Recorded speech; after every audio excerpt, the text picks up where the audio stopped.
Right. Hello. I think I'm live now on Facebook. Had to find me for a little while, and as usual, the visual is rather lagged. So I'm not quite sure whether you've got one of those sort of seeing my face move and then hearing me at some completely different time. So I'm here on my own today. I have no guest. You're just going to have to put up with me.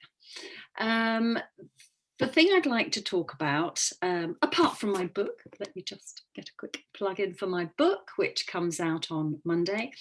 In the book, there is a whole chapter on the dreaded drama triangle. So let me tell you something about it. The reason that it's in the book, the reason that it's so important is because it's something that affects us all, and it particularly affects children.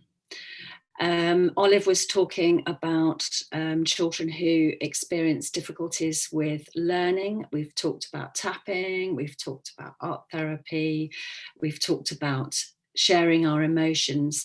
And the drama triangle just sort of, in a sense, brings everything together because as you'll see in the diagram that I posted in the group, there are three positions. The drama triangle was created by Stephen Karpman back in the 70s, I think. He was an expert in transactional analysis, amongst other things. And the three positions that he came up with were victim, persecutor, and rescuer. The drama triangle's three positions are, in a sense, like a classic story structure. So if you think of like the first stories that your children read or that you read to them, perhaps, they all involve some sort of victim. And I don't mean that they are a victim factually, I mean that they are in the role of a victim in so much as they are what we call poor me. So if you think of characters like Cinderella, Red Riding Hood, Rapunzel, all of these, sadly, women are in a position where they can't do what they want to do. And frequently, as you can imagine, children find themselves in that position. So that's the victim position, powerless, poor me, I can't. It's an I can't position. The thing or person that they blame for not being able to do that thing is the persecutor. So the persecutor could be their particular problem with learning. It could be their issues, their family situation. It could be all sorts of situations they might find themselves in. I'm quite sure that the pandemic will be blamed for a lot of things and will be put in the position of persecutor. Could be somebody who's being mean to them at school. It could be you telling them to go to bed. So the persecutor is the thing or person that the victim blames for blocking them for doing what they want to do. Then the rescuer is the person or thing that helps them out, that sorts it out. So if you think of, say, Cinderella, Cinderella is poor me because she can't go to the ball, she's doing all the cleaning, she doesn't feel loved. And the ugly sisters, the stepsisters, are the persecutors. That's who she blames for not being able to do what she wants to do. And the rescuer is the fairy godmother, who comes along and says, you will go to the ball, and here you go, here's a gorgeous coach and pumpkins and all sorts of stuff. We've just had pumpkins, haven't we? So the rescuer fixes. Now, the problem with all of this, and I will go into each of the positions in a bit more detail, is that it is actually quite toxic because each person holds each other, or each role holds each other in place. You're held in it.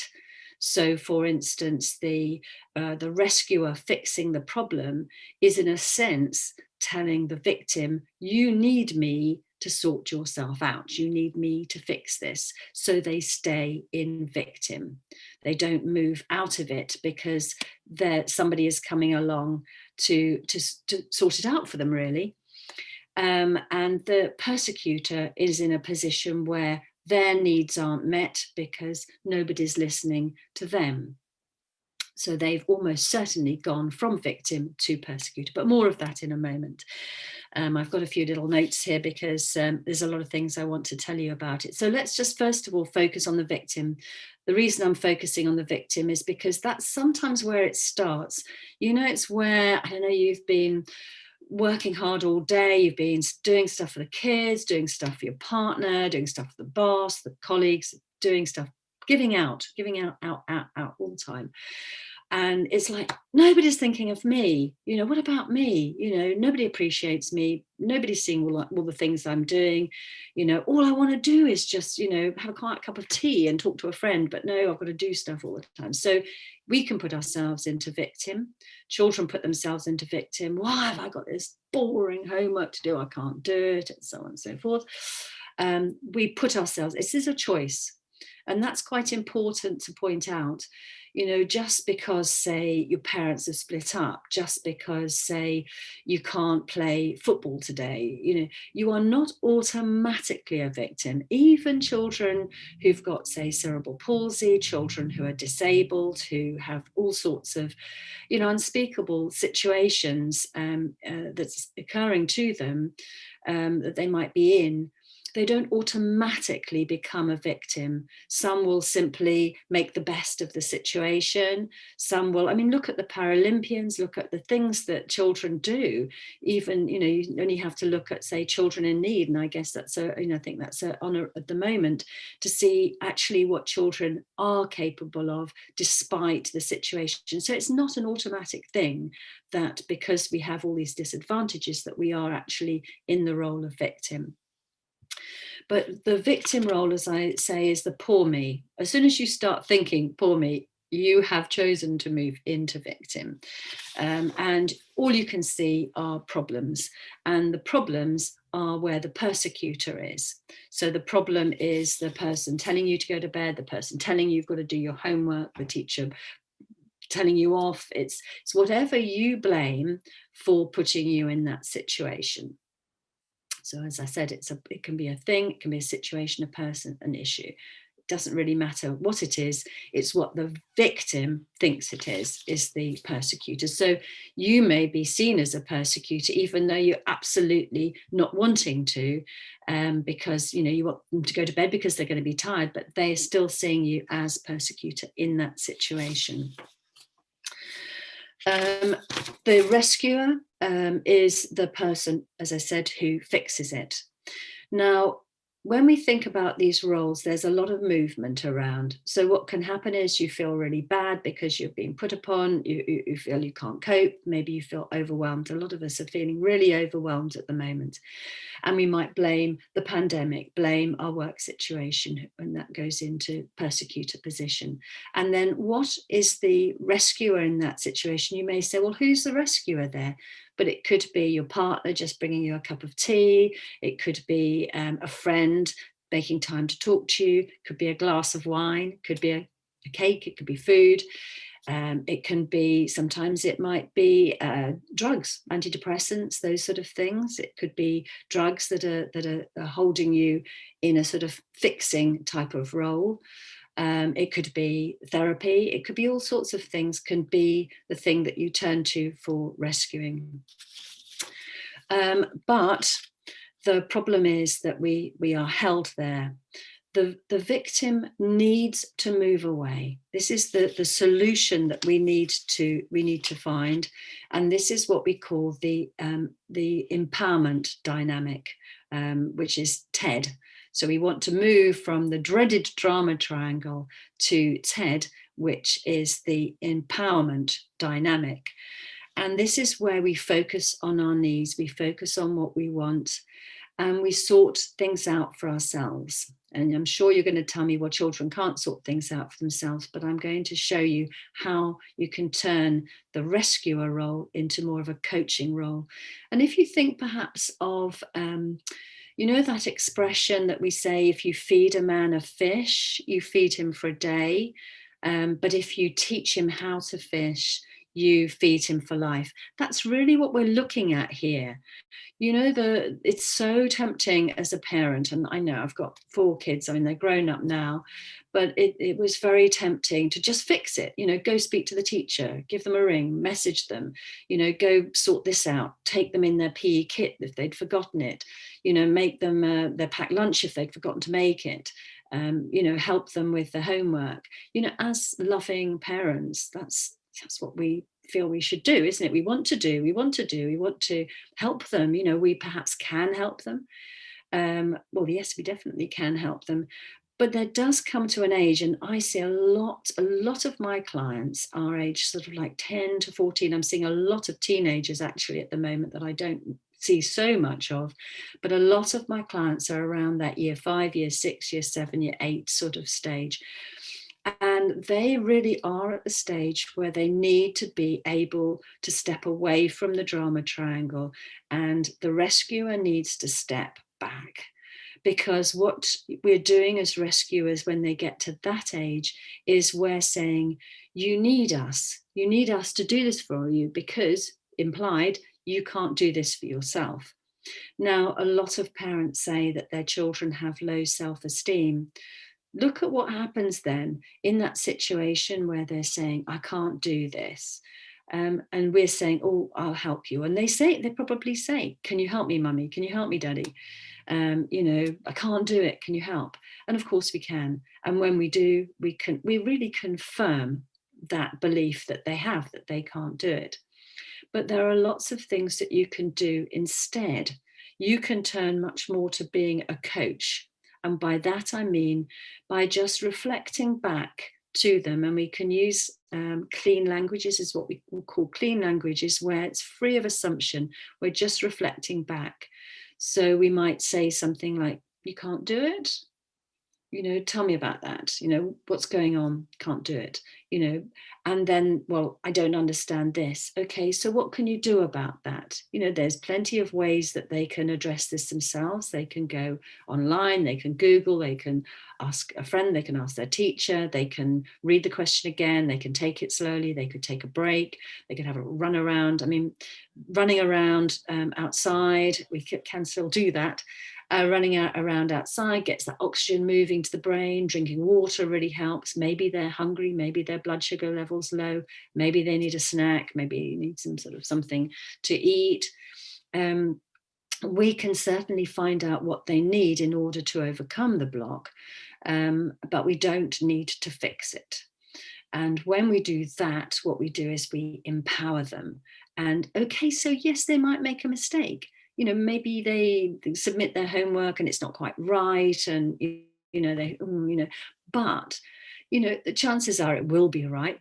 We need to believe and trust in them. And I think that's sometimes where the rescuer sometimes it can be. I mean, I don't want to say toxic because that's just a bit harsh, but when the rescuer believes that the child can't do it, then what they're doing is, yes, they're confirming the child can't do it. They're saying, you know, yes, you're right, you know, you can't do it, and I can do it. So it makes the rescuer believe, well, you know, they needed me to do it. What would they do without me? You know, I can do these things. And although I'm sure we're all quite reluctant to admit it, but actually it's quite nice to feel needed. Or, mummy, can you help? Oh, yeah, of course I can, you know. But just think what you're doing. You know, if your child's like, you know, 3, 4, 5, 6, 7, 8, sort of, you know, ish, obviously, you know, that doesn't apply. But having said that, you know, I ran a Montessori nursery school for 7 years. And that's, of course, preschool. It's certainly it was up to 5 then. And the idea of Montessori is actually it's child led. So children take a tray off the shelf, they do the exercise, and they put it back for the other person, because it's about taking responsibility for the space you're in, keeping it clean and tidy. It's about considering the needs of others, and about taking responsibility for yourself, learning how to do the laces, learning how to put your coat on. And, you know, parents have chosen to send their child to a Montessori school. one would hope, because of the philosophy of encouraging sort of self-learning, self-esteem, taking responsibility, but to some extent, as much as one can at sort of 3 or 4 years old, for yourself. And so children knew how to sort of put their hands into their coat, flick it over their head, put it on. They knew how to do up their shoes, their Velcro shoes or whatever. And yet what would happen? Parents would come pick up their child from school, and they would take the coat, put it on the child. And what they're saying there is, yes, I know you do that at school, but I'm going to do it for you because it's quicker. So there's in that moment, where the child is feeling really proud of themselves. Look, mummy, I can put my coat on for myself. The mum is saying, no, you can't, you need me. And I know, and I'm sure you're sitting there thinking, but it's done out of love. Of course it's done out of love. And at that sort of age, it's sort of, they are still very young. We are doing stuff for them. But actually, they can do much more for themselves than we think. And when they show us what they can do, that's great. And we do need to encourage them to take responsibility. So if they spill some water, even if they just hold the mop with you to sort of clear it up, it's encouraging them to take responsibility. And this builds self-esteem. But I'm talking more here about the focus I really want to put on this is those of you who've got children in year 5, 6, 7, 8 and older, who should be encouraged, perhaps, or could be encouraged to do far more thinking for themselves. So the role of coach here is for you to say, what do you think you could do? What are your options? What are your choices? What can you do instead? Or if they're making assumptions about, say, somebody's intentions at school, or somebody was mean to me, or somebody was doing this, or somebody said I was this, what do you think? Find out, just check inside them, for them to check in with themselves, to choose the attitude that we want to take. Do we want to stay in victim? Because what happens is, when we stay in victim, we can only be in it for a little while before we start going mad and move to persecutor. So if I give you a sort of scenario that I think probably quite often happens in homes, is maybe older child is doing the homework, or they're maybe on the computer, they're doing video games, they're doing whatever. Younger child wants to play with them. Their intention is good. There's a positive intention, let's say. There may not be, but let's assume. So the younger child comes in, but takes something of the older child, because the older child doesn't want to play. The older child's quite happy playing with their friends on the Xbox or whatever. So the younger child comes in, takes something. What they're actually saying is, play with me, play with me. But they are told, no, go away, go away. So they then take something of the older child. Maybe they take their phone, maybe they kick them, maybe they do something. And the older child is now the victim. First of all, it's the younger child. Oh, poor me, I've got no one to play with. They then turn to persecutor, persecute the older child, take their things. Older child then becomes the victim. Older child gets really annoyed about this, pushes the younger child. Maybe the younger child bangs a head or falls over. Younger child then screams and cries, "Mommy, mommy, he pushed me." Younger child then is victim. Mum comes along as rescuer, and we've all done this, and immediately scoops up the younger child who's making the most noise. The younger child's hurt. But actually, who is the victim in that situation? And this is perhaps why I get quite a lot of children in their sort of, older children who have had to take responsibility, and they're often the ones that are deemed responsible for their behavior, when in fact actually they're responding in persecutor, previously having been in victim. And that's what happens. Persecutor comes across as angry, loud, shouty, frustrated, pushing, shoving, shouting, and sort of almost like a bully. But actually, they've come from victim. This can also happen in situations where, say, the younger child is perhaps, or the child is in victim. I can't do something. I can't do this. I can't get on the school bus. I've had recently, I can't get on the school bus, or I can't do something. So mum scoops in, and it often is mum, because I think that's, isn't, maybe that's our natural tendency. Mum sort of scoops in, oh, it's okay, I'll take you to school. Then sometimes what will happen is dad will then pop into persecutor. So he's saying something, you shouldn't do that. You shouldn't take them to school.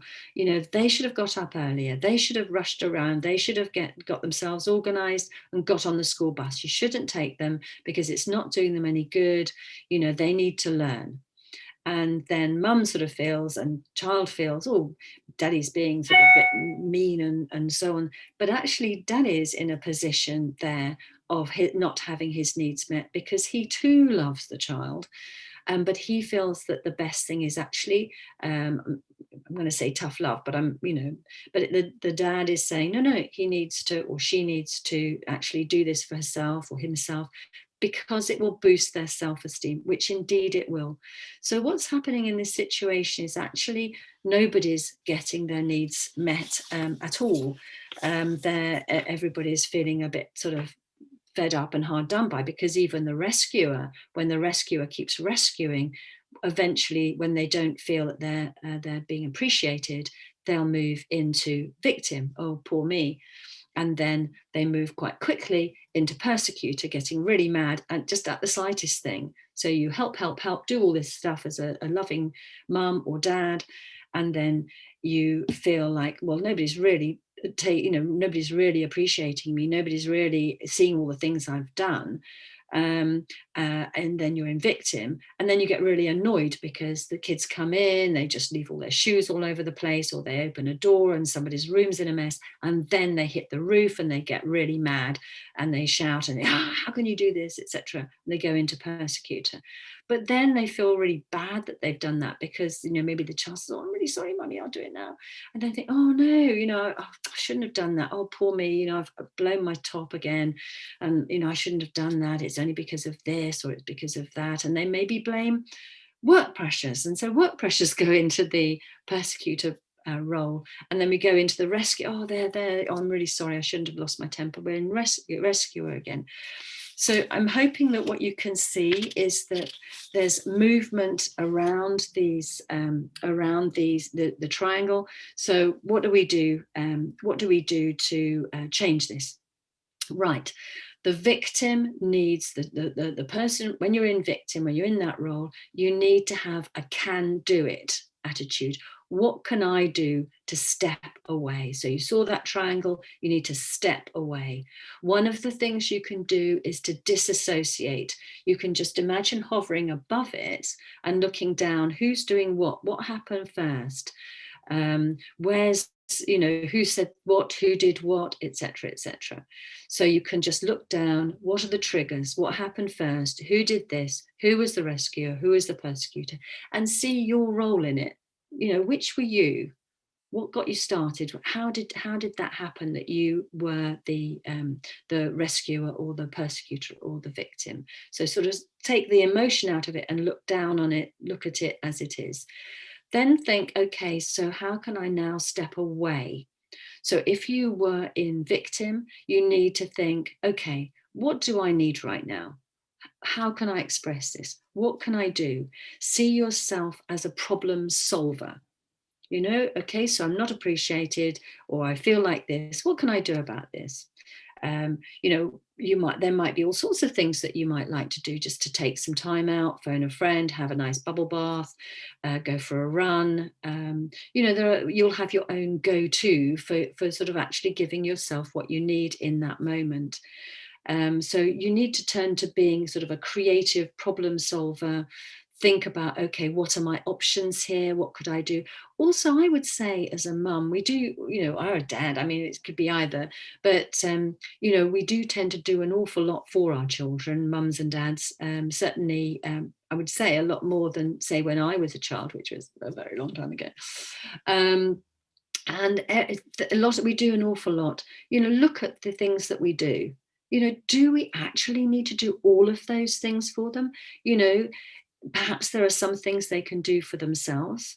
There's a lot more, if they were to think of themselves as having a can do it, even if as the rescue, instead of helping in fixing, you said, you can do this, you can do this, you've got this, and encourage rather than fix. Encourage, you're really good, just think of it, just take it slowly, read the question again, just sort of take a deep breath, have some water, you can do this. So the victim needs to think, or victim role needs to think, I can do this. How can I do it? What are my options? And the rescuer can say, what are the options here? What are your choices? Maybe you could start this homework first and come back to that homework. So the rescuer needs to be simply a coach, just being there to listen and to say, yes, I understand you feel you can't do it. What will help you to do it? What do you need in this moment to do it? And if they say something like, well, I need you to do it, well, but you can do this yourself. You can do this. You just encourage, you can do this yourself. And just think how great you'll feel when you have. In the book, there's lots of sort of things like what we call hypnotic embedded commands, which is a rather clever way. And I've certainly used it with mine when they were younger, and saying things like, I'm wondering how great you'll feel when you've done it. Now, the wondering is slightly hypnotic. How you feel is projecting ahead. When you've done it assumes they will do it. So not if you do it, but when. I'm wondering how you'll feel, how great you'll feel when you've done it. What would you like to eat when you've done it? What game are you going to play on your Xbox when you've done it? Rather than the if, which implies they may not be able to do it or they may not do it. So the rescuer needs to step back and simply coach, be there, use clean language, tell me about, what is there about, what do you need, etc. So how will you do it? Take sort of gentle steps. And the persecutor needs really to express their needs. So rather than saying sort of, you shouldn't do this, you should, is more the question, the sort of the gentle question, like, is there another option here? Rather than you taking them to school, we want him or her to, feel confident and to feel like they can do stuff. Is there another way we can do it rather than simply rescuing? So the persecutor role can also be one of sort of expressing, I love our child. I want them to have good self-esteem. I want them to, and I'm doing this out of love. I accept that, there may be other options. Can we just talk about this? And to be heard, because what can happen is persecutor can actually end up being a bit shouty, and then nobody listens, and then they can go into victim as well, like, nobody's listening to me, I only want this, that's all I wanted was to, etc. So we're coming up to the on to 10 o'clock, and I'm going off for my last cycle with my group for a little while, so I'm looking forward to that. It's a beautiful day, so I hope that all of you will have a lovely day, and enjoy the beautiful sunshine, and get outside perhaps if you can.